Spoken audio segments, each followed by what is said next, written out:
Hello, happy Thursday. Oh no, it's Wednesday. Oh my God, I'm a day ahead of myself. And I'm not wearing my mic. Hold on. Oh, I'm so not organized for this. Here we go. How are you guys doing today? I am having an excellent day. I had a 7:30 Zoom call this morning with one of the programs that I'm doing, Her Empire Builder with Tina Tower. Not normally 7:30, but daylight savings. She's in the US. So it was at 7:30, and had my 6th COVID jab yesterday. How amazing is science? I tell you, I love science more and more every time, every day. Had my 6th one. You'd think I'd learn by now. I had it in my right arm and I sleep on my right side. I've had all of my COVID shots in my right arm, plus my flu shots, and about, I don't know, 12 hours after I've had all of them, I'll be lying in bed wide awake thinking, gee, my arm hurts because I'm sleeping on that side. I should really just try to remember, make a diary note or something for when I have the next needle in my arm to not have it on my right side. Can you relate to that? I'm sure it's not only me. Anyway, I've had no side effects except for a very sore arm, and it's still quite tender today, but hopefully by tomorrow it will be great. So today, what I want to talk about is creating capacity. How do you find the time to do less with more with less? Oh my God, what am I even talking about? Um, Capacity is about the way to act and think in ways that will best serve us so that we can, get more done with less time and less energy and, pay more attention to the things that are really important to us. So when we have more capacity, and I've got my notes in front of me, in case you're wondering why I'm looking down. When we have more capacity, we have far more effective time management, which means that we can manage our personal lives and our professional lives more effectively and more efficiently. When we have capacity, we are far better able to manage our energy and to measure our attention and what we focus on, because we aren't stressed as much. We give ourselves room to breathe and time to breathe so that we can prioritize the things that are the most important to us. When we have capacity in our lives, we actually have the space to make decisions. Some of you may know the story of when we moved to Caloundra. We were on holidays, and I said to Sean, my husband, we were on the beach on the first day. I said, I'm ready to walk on the beach every day. It's time to move. We need to move to the beach. And because that was the first day of our almost 2-week holiday, we had 2 weeks with the capacity to actually have conversations about what would moving to the beach look like. Where would we move to? Which beach would we move to? What does that mean in terms of how we, sell our home in Brisbane? Where do we want to go? So because we had that time and we'd built that capacity into our schedules where he wasn't working and I was doing a tiny bit of work, but nowhere near as much as I normally do, it meant that we could think about it. So it meant that we were able to make a decision fairly quickly, very quickly actually. But we'd also been talking about this for a long time. So we'd been talking for probably over 10 years about what our next stage in life would be. And so, when we finally had the space and the resources and the time of our life to do that thing with no, my stepson wasn't at school and it just made it easier. So, give yourself capacity and it's amazing what can happen. The other thing is when you have capacity, you're far more able to cope with unexpected challenges or situations or changes or surprises. And they can be good surprises as well. So, one of the things that I do in my week is I try really hard to have 2 days a week where I don't do delivery, I don't do meetings, and I keep them available. And I cannot tell you how many times someone has come to me at the last minute with a really exciting piece of work or a project or needing a last minute speaker for an event because somebody's not able to make it. And I've been able to say, actually, yes, I do have a day. I do have a day in my week that I keep for these things. And, it means that I have the availability to say yes to things that I might not otherwise be able to. And so there's a lot of, diary management and calendar management that goes on with that. And I do recognize that for some people in their organization, they can't necessarily do that because it's not up to you. But you can start the conversation about what capacity looks like and the benefits of capacity in your workplace. One of my clients was saying to me today, she said, we've just changed in our team. We've changed all of our meeting times from 1 hour default to 25-minute meetings. And we've had our IT people have changed it in all of our calendars. And she said, just having that extra time, she said, those times aren't filled up with more meetings. It means that I've got a lot more time in my day to do the things that are important. So she's made a decision, she and her team have made a decision as a team that they can do something like changing their calendar to create capacity. Now, if you don't get everything done in your 25-minute meeting, you can schedule another meeting. But one of the things that I really find and know to be true is that we will fill the time we have. So if you've only got one day or 1 hour or a 25-minute meeting, 25 minutes to do the thing, you'll fill that time. But if you've got more time, you'll fill it. If you've got less time, you'll make do. So think about what can you do to create some space.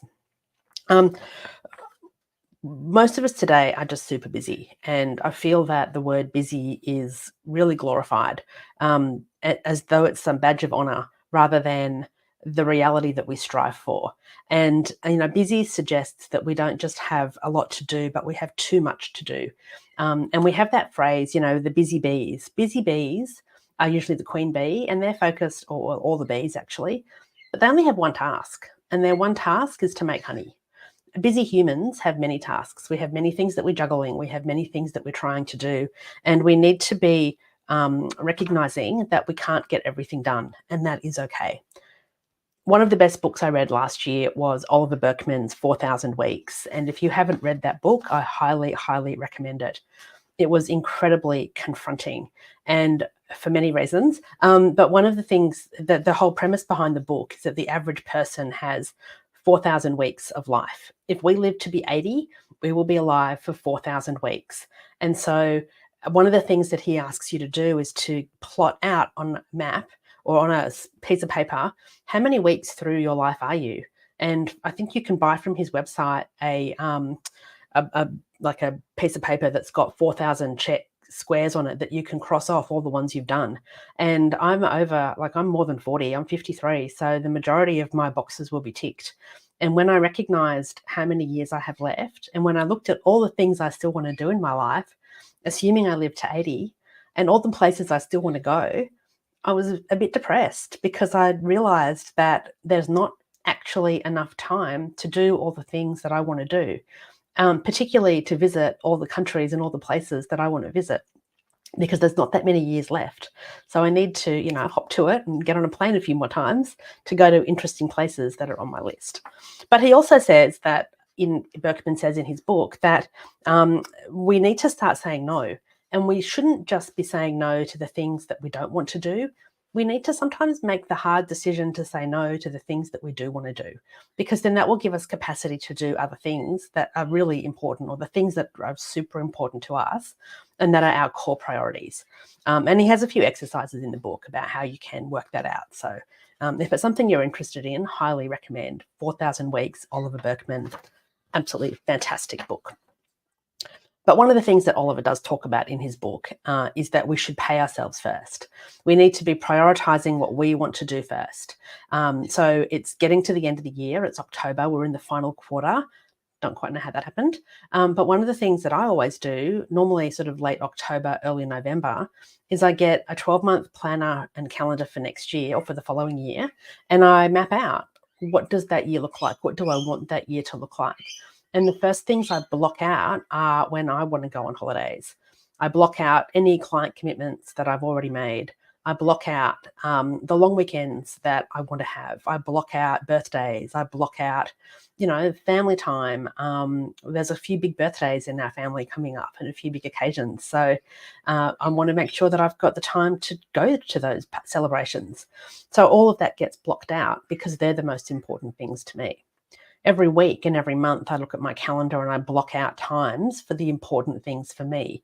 I block out, when I can, when Sean and I are going to be going out for dinner, for example, or when we want to spend a day together.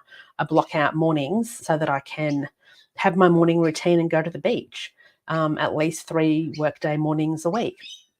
I, think about what are the most important things to you and how do you prioritize those? How can you be one of the things we need to think about when it comes to creating capacity is how do you take the time and when do you take the time for thinking space and breathing space? I've been thinking this week, I had a big project that I wanted to knock off today. I haven't even looked at it yet because I haven't given myself the time. Other things have come up and I thought that I would get it done today, but no, it won't be. So I'm juggling my calendar now to see can I get it done tomorrow. But realistically, it will probably be on the weekend, which is something I don't like to do. But I have a Monday deadline, so it might need to happen on the weekend. But think about as well what's really important to you. This is a project that's really important to me. So I'm happy to work one of the probably 6 or 8 weekends of the year that I'm happy to work. That 3 years ago, I was working probably 3 weekends a month. And I said, no, that needs to swap. I need to go from working 3 weekends a month to no more than 6 weekends a year. And again, there's some extenuating circumstances, but I have control. And if you can't do your job in a normal week, then something's going wrong, is my belief. The other thing we need to think about is how do we disconnect from the technology that's not serving us? How do we make sure that we're not going down that rabbit hole of Netflix, of Instagram, of social media, of online games? It's of just checking email and refreshing email all the time. It's really easy to get stuck in that framework of needing that next dopamine hit because somebody's liked a post that you've put up or somebody's replying to an email that you've sent out that will make you feel better about yourself. So how do you do those things? Well, there's 3 things that we need to be looking at. And one way, the main way I think to create more capacity is to have a look at the space that's around us. How do you, what does your physical space look like at work and at home? I'm really glad that that's all that you can see behind me because my physical space, if we look below and around me in my office, is a bit of a bomb site at the moment. There's a lot of mess and a lot of clutter because I haven't made the time to sort that out. I still have a suitcase on that orange couch from my last trip, and I've been back from my last trip for I think 3 or 4 weeks, and the suitcase is still there and not in the cupboard. And so a cluttered space is much more likely to lead to a cluttered mind, and we know that. The research shows that. And yet we still have clutter. We also look at how do you control your online space? How many tabs on your computer do you have open on your internet browser? I reckon I've got 3 screens open right now. I've probably got about 35 tabs open across those 3 screens. On my phone, I have far fewer. But I caught up with a friend the other day and I looked at her looking at her internet browser on her phone and she had 73 tabs open. 73. I just looked at that and went, oh no, my heart's racing at the thought of that. But then how many, what does your phone look like? Do you have your apps in folders or do you have to scroll through page to find the one you want? So how do you tidy that up? What is the home page or what does the home screen on your computer look like on your desktop? Is it covered in icons or do you have just 1 or 2 icons? Can you tidy that up? How many photos do you have on your phone? Do you have thousands and thousands and thousands? I think I have 18,000. Should I admit that? Probably not. But one of my friends says one of the things that she does is every Sunday night while she's watching something on TV, she'll pull her phone out and she'll delete the photos that she took over that previous week that she doesn't need to keep. And I just thought, oh, what a good idea. I reckon if I had done that consistently, I'd probably have about 4,000 photos on my phone and not 17,000. And I was trying to find a book the other day, so I typed the name into the search engine in my photos, and I've got 7 photos of that book that I keep seeing in bookstores that I still haven't bought. So I should probably do something about that. And then the third kind of space we need to be thinking about is our mental space. What are we doing to give ourselves breathing space? Are we taking breaks? Are we taking holidays? Are we having weekends as weekends? Are we having, do we take a lunch break? Do we take a morning tea break? Do we have an afternoon tea break? Do you get up and get straight into work? Or do you get up and have a morning routine of some sort, either on your own or with a partner or with children or with friends?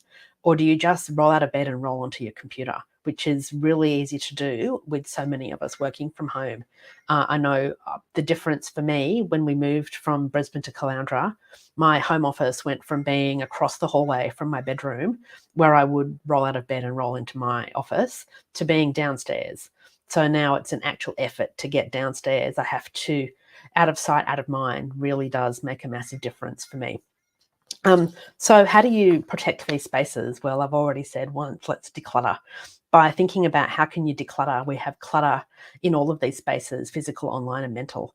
And clutter has a massive impact on us, not just on our mental capacity, but more broadly as well. Hey, Rod, good to see you. So our stuff has a big influence on us. It influences our thoughts, our feelings, our mental clarity. And when we declutter, we shift our energy. We can shift it from being negative to far more positive. So, think about what are some of the things that you can be decluttering. If you have a list of things you can declutter, so if you'd like it, just, leave me a comment or send me a direct message and I'll send it to you. But there's tons and tons of things that we can be decluttering. And we can declutter things like, phones and computers and offices and bedrooms, and that second drawer down in the kitchen where you just chuck all the cutlery bits, or that guest room. So many people I know have a spare room that's the junk room. When I used to live in a share house with, there were 7 of us in this house, and we had this.